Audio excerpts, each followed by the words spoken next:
हाय, hello, नमस्ते. मी सीमा. तर स्वागत आहे आपल्या यूट्यूब चॅनलमध्ये. तर आजचा व्हिडिओ खास होणार आहे. आज आपण इतर कुठलंही मॉर्निंग रुटीन शेअर न करता एक स्वयंपाकाचं रुटीन शेअर करणार आहोत आणि तो स्वयंपाक थोडासा मोठाच होणार आहे, जो आपण सणासुदीला करतो.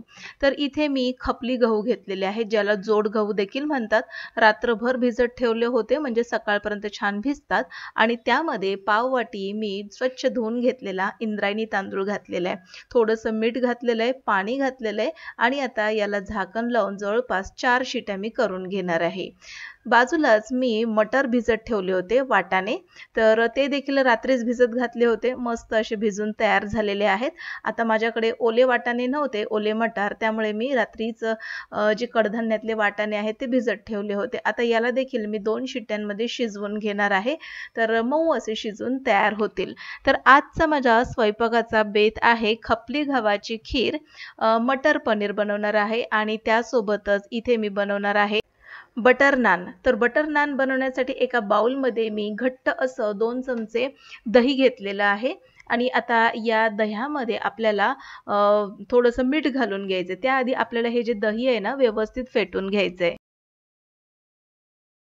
तर मोठं असं स्वयंपाक म्हटलं की त्याला बराचसा वेळ लागतो आणि हा जो व्हिडिओ आहे ना, हा व्हिडिओ 2 ऑक्टोबर म्हणजे गांधी जयंती त्या दिवशी मी हा व्हिडिओ बनवलेला आहे आणि त्या दिवशीच मी हा स्वयंपाक केलेला होता. आता यामध्ये मी जवळपास 1 पाउच इतकं इनो घातलेलं आहे. इनो नसेल तर बेकिंग सोडा आणि थोडासा बेकिंग पावडर घालू शकता. चवीनुसार मीठ घातलेलं आहे आणि याला व्यवस्थित मिक्स करून घ्यायचं आहे. यामध्येच आता मी थोडासा मैदा घालून घेणार आहे. तर मैदा जवळपास मी इथे अर्धी वाटी घालून घेतलेला आहे. आता पूर्णपणे मैद्याचे आपल्याला नान न बनवता मैदा आणि गव्हाचं पीठ मिक्स करून आपल्याला याचे नान बनवायचे. 2 ऑक्टोबरला गांधी जयंती असते, सुट्टी असते सगळ्यांना आणि मुलांना देखील माझ्या सुट्टी असल्यामुळे तर त्यांना देखील काहीतरी स्पेशल असं खाऊ घालायचं होतं. म्हणून मग मी आज बेत केला की खपली गव्हाची खीर, मटर पनीर आणि नान. तर माझा जो लहान मुलगा आहे ना, त्याला जर मटर पनीर किंवा पनीरची भाजी जर बनवली ना, तर त्याला कुलचे वगैरे असं लागतं किंवा नान वगैरेच आवडतं. तो चपाती, रोटी वगैरे असं जर म्हटलं तर तो ही भाजी खात नाही. तर त्यामुळे म्हटलं की चला झटपट होतील असे आपण पटकन नान बनवून घेऊया. तर आता यामध्ये मी काय केलं, अर्धी वाटी मैदा आणि त्याच्या 1.5 पट इतकं गव्हाचं पीठ घातलेलं आहे. फक्त मैद्याचे देखील आपण बनवू शकतो नान, पण मैदा हा काही जास्त चांगला नसतो. म्हणून यामध्ये मी थोडंसं गव्हाचं पीठ टाकलं आणि आता थोडंसं पाणी घालून याला व्यवस्थित मळून घ्यायचंय. पीठ छान असं मळून झाल्यानंतर त्याला थोडासा आपण तेलाचा हात लावून देणार आहोत आणि हे पीठ झाकून थोडा वेळ बाजूला ठेवायचं. आता यामध्ये इनो घातल्यामुळे काय होतं, थोड्या वेळाने हे पीठ इतकं हलकं-फुलकं बनतं ना, की त्याचे नान खूप छान तयार होतात आणि मुलं देखील आवडीने खातात. तर तुम्हाला कधी जर नान बनवायचे असतील ना, तर अशा पद्धतीने तुम्ही नक्की बनवून बघा. तुम्हाला नक्कीच आवडतील. आता हे पीठ व्यवस्थित मळून झालंय. यावर आता मी झाकण ठेवून थोडा वेळ बाजूला ठेवून देणार आहे. तर थोडंसं मटर पनीर बनवण्यासाठी माझ्या पद्धतीने मी बनवत आहे. तर इथे मला मसाला बनवून घ्यायचा आहे. तर 2 लहान आकाराचे कांदे उभ्या आकारामध्ये चिरून घेतलेले आहेत. जर मोठा कांदा असेल तर 1 घेतला तरी देखील चालेल. आता हे 2 कांदे मी उभे चिरून घेते. मसाला बनवायचा आहे. कांदा, खोबरं किंवा टोमॅटो भाजत असताना डायरेक्ट गॅसवर न भाजता तव्यावर किंवा लोखंडी कढईमध्ये आपण भाजू शकतो. म्हणजे काय आहे, गॅसवर न भाजता विषारी गॅस आपल्या अन्नपदार्थांना लागणार नाही याची आपल्याला इथे काळजी घ्यायची आहे. आता टोमॅटो देखील मी असाच कापून घेतलेला आहे आणि आता याला आपण भाजून घेणार आहोत. यामध्ये मी आता थोडेसे काजू घेणार आहे. तर जवळपास 10 ते 12 काजू इतके पुरेसे होऊन जातात. आता हा मसाला आपण तयार करून घेऊया. आता काजू का? कारण की काजू घातल्यामुळे खूप छान रिच अशी टेस्ट येते आणि आपण घरामध्ये बनवत आहोत. त्यामुळे व्यवस्थित बनवलं ना, तर मुलं आणि सगळेच आवडीने खातात. चव छान लागते आणि बाहेर रेस्टॉरंटला जाण्याचा प्रश्नच येत नाही. कधीतरी ठीक आहे, पण आपण घरी देखील अशा पद्धतीने बनवलं ना, तर मुलं आणि घरचे सगळेच फॅमिली मेंबर आनंदाने पोटभर जेवतात. आता हे पटकन भाजण्यासाठी यामध्ये मी थोडंसं तेल घातलेलं आहे. हा मसाला व्यवस्थित मी भाजून घेत आहे। आता या मसाल्यामध्ये मी अख्खा गरम मसाला वापरणार आहे। कधी असं मटर पनीर किंवा पनीरची ग्रेव्हीवाली भाजी किंवा नॉन-व्हेज जर बनवत असेल ना, यामध्ये मी कधीच गरम मसाल्याची पावडर वापरत नाही। अख्खा गरम मसालाच मी भाजत असताना घालते आणि मस्तपैकी त्याचं वाटण तयार करते। म्हणजे या अख्ख्या गरम मसाला जो फ्रेश असा जो स्वाद आहे ना, तो मस्त अशा भाजीमध्ये उतरतो। यामध्येच आता मी काजू घालून घेतलेले आहेत आणि व्यवस्थित आता मसाला 3 ते 4 मिनिटांसाठी परतून घ्यायचा आहे। मटर पनीर किंवा पनीरची कुठलीही रेसिपी बनवत असताना यामध्ये मी खोबऱ्याचा वापर न करता काजूचाच वापर करते। कारण की ही याची जी ग्रेव्ही आहे ना, मस्त अशी दाटसर बनते, शिवाय चव देखील खूप छान अशी तयार होते। आता हा भाजून तयार झालेला आहे मसाला, याला मी आता याची पेस्ट बनवून घेते। आता हे जे पनीर होतं ना, ते देखील मी घरातच बनवलेलं होतं। आता हे जे पनीर आहे हे रात्रभर मी असं रुमालामध्ये काढून दाबून ठेवलं होतं एका जड टोपाखाली, डब्याखाली आणि मस्त सकाळपर्यंत हे असं बघा खूप छान असं पनीर तयार झालेलं आहे। तर आता घरगुती पनीर म्हटलं की त्यामध्ये भेसळ म्हणजे 100% नसणार। बाहेरचं जर आपण विकतचं पनीर आणलं ना, तर आपण खूपदा असं ऐकतो की यामध्ये भेसळ असते वगैरे। तर म्हणून शक्यतो घरी जर पनीर बनवलं तर चव देखील छान असते आणि घरगुती पनीर जे असतं ना, तर त्याचं टेक्स्चर वेगळंच असतं आणि विकतचं जे आपण पनीर आणतो ना, त्याचं टेक्स्चर वेगळं असतं आणि त्यावरून आपल्याला समजतं की यामध्ये थोडीफार का होईना भेसळ आहेच। तर घरचं पनीर बघा मऊ लुसलुशीत सॉफ्ट असं बनून तयार होतं आणि याचे तुकडे देखील बघा किती मस्त असे छान असे पडलेले आहेत, तुम्हाला दाखवते। तर आता हे बघा हे पनीर तयार झालेलं आहे। तर हे पनीर जवळपास 1 लिटर दुधापासून मी तयार केलेलं आहे। फुल फॅटचं जे दूध असतं ना त्यापासून तयार केलेलं आहे। तर चला आता आपण भाजी बनवून घेणार आहोत याची ग्रेव्हीवाली। तर या पॅनमध्ये ज्याच्यामध्ये आपण मसाला भाजला होता ना त्यामध्येच 2 चमचे तेल घातलं आणि 1 चमचा तूप घातलेलं। तुपाच्या ऐवजी बटरचा वापर करू शकता, पण आपण आता घरातच बनवणार आहोत म्हणून माझ्याकडे बटर देखील नव्हतं आणि म्हणून मी इथे तुपाचा वापर केलेला आहे। तूप घातल्यामुळे एक छान अशी चव येते। आता जे वाटण तयार केलेलं ते सगळं वाटण मी यामध्ये घालणार आहे आणि मस्तपैकी तेल सुटेपर्यंत याला परतून घेणार आहे। आता मसाला भाजल्यामुळे काय होतं की जास्त वेळ लागत नाही याला परतण्यासाठी। फक्त 4 ते 5 मिनिटांमध्ये मसाला छान असा परतून तेल सोडायला लागतो। आता कधी-कधी काय होतं हा जो मोठा स्वयंपाक असतो ना त्याला वेळ जास्त लागतो आणि आपल्या हाताखाली जर कोणीच नसेल ना, तर अशा वेळेस मी काय करते असा जो स्वयंपाक असेल आणि सगळेच घरी असतील त्याच वेळेस मी शक्यतो बनवते। तर आज सुट्टीच होती आणि त्यामुळे मी आज हा बेत ठरवलेला आहे। आता यामध्येच मी लाल मिरची पावडर म्हणजे घरगुती जो मसाला आहे तो घातलाय आणि अर्धा ते पाऊण चमचा आलं लसूण कोथिंबीरची पेस्ट घातलेली। व्यवस्थित पुन्हा एकदा मिक्स करून घेते। आपल्या हाताखाली कोणी मदतीला असेल ना, तर जास्त वेळ लागत नाही, थोडीफार मदत होते. पण आपण एकट्यालाच जर सगळं करायचं असेल ना, फार वेळ लागतो. आता आज सुट्टी होती अ, गांधी जयंतीची आणि त्यामुळे आज मी हा बेत ठरवला. आता यामध्ये जे वाटाणे शिजवून घेतलेले ना, ते घातलेले आहेत. मऊ असे शिजलेले आहेत. व्यवस्थित मिक्स करून घेते. आता यामध्ये आपल्या आवडीच्या भाज्या आपण घालू शकतो. आता खरं तर मला मटर पनीरच करायचं होतं, पण माझ्याकडे एक गाजर देखील शिल्लक होतं आणि ते असंच पडून होतं म्हणून मग मी विचार केला की ते यामध्ये घालून टाकूया।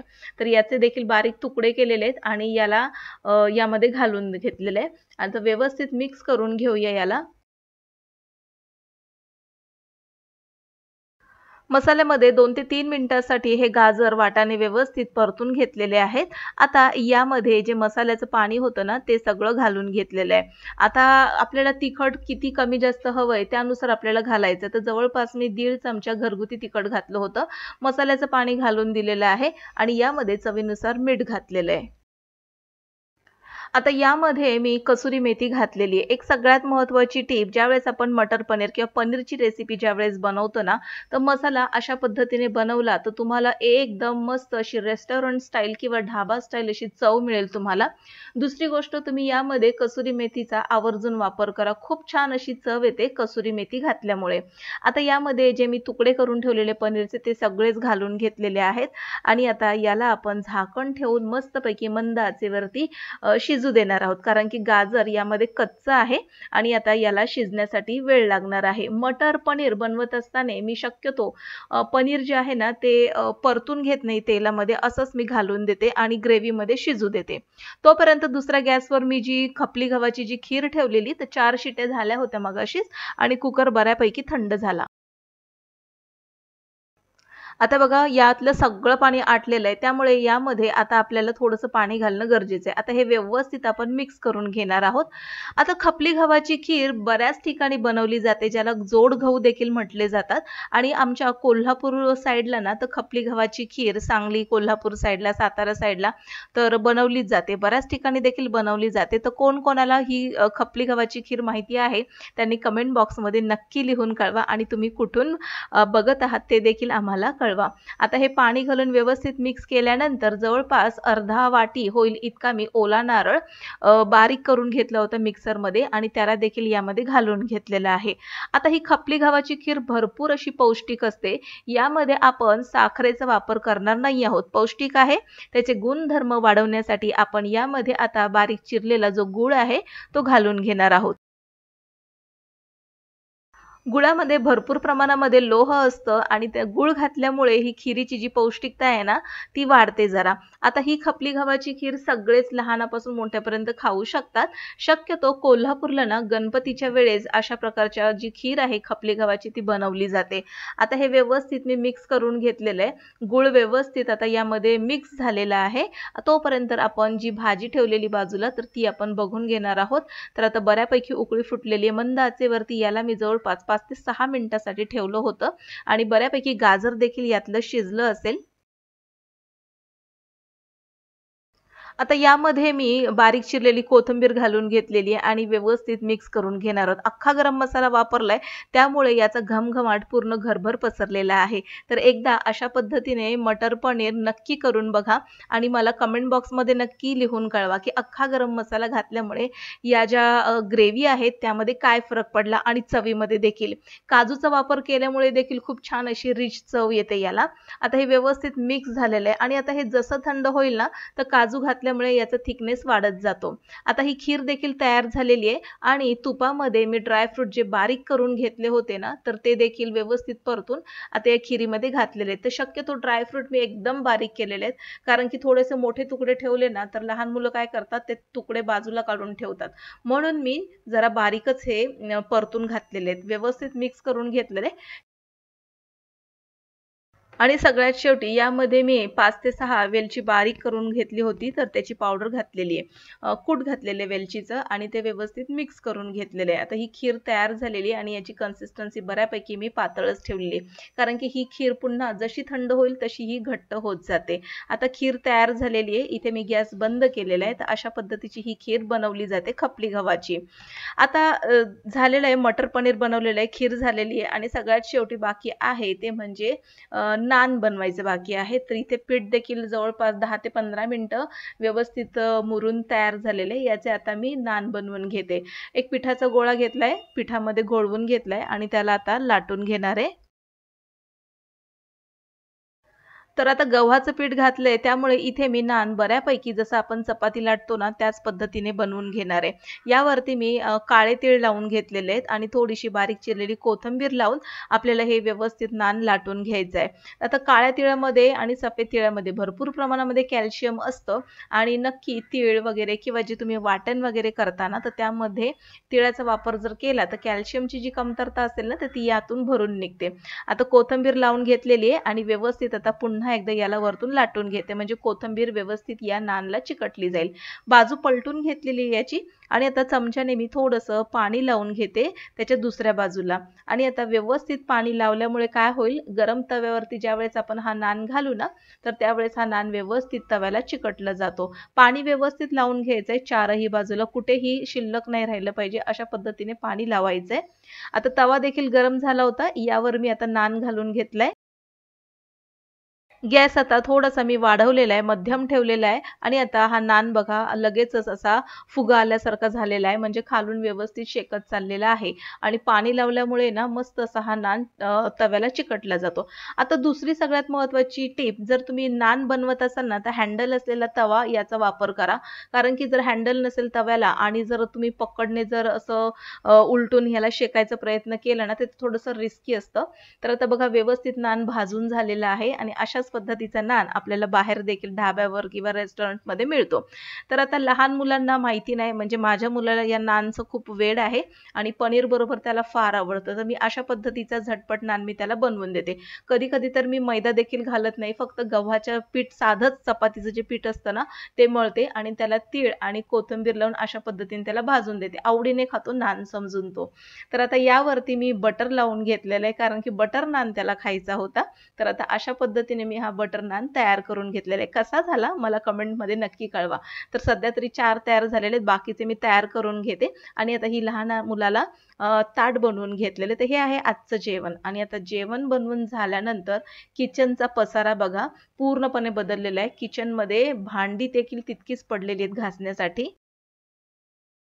थोडा खास स्पेशल स्वयंपाक म्हटलं ना, की थोडासा वेळ लागतो आणि पसारा होतो तो वेगळाच आणि एकटं जर असेल तर ते सगळं आपल्यालाच आवरणं गरजेचं आहे. आता हे सगळं झटपट मी आवरून घेते. हा जो पिठाचा डब्बा आहे तो व्यवस्थित आता पुसून घेते, म्हणजे वरती पीठ जे लागलं असेल ते काढून घेते आणि आता हे सर्व आता आवरून घ्यायचे पटापट. किचन ओटा स्वच्छ करत असताना मी काय करते, पहिलं ओल्या कपड्याने पूर्ण ओटा हा साफ करून घेते. म्हणजे जे मसाला किंवा मग पीठ म्हणा किंवा मग कांद्याचे वगैरे जे काही टरफल असेल थोडंफार पडलेलं, ते सगळं या ओल्या कपड्याने मी काढून घेते आणि मग मस्तपैकी किचनचा जो क्लीनर आहे स्प्रे, तर तो यावरती मारून पुन्हा हे किचन व्यवस्थित मी पुसून घेते. आता हे व्यवस्थित पुसून घेतलेलं आहे ओल्या कपड्याने आणि आता स्प्रे करून मी व्यवस्थित याला पुन्हा एकदा पुसून घेते. म्हणजे लख्ख असा किचनचा ओटा धुतल्यासारखा तयार होतो.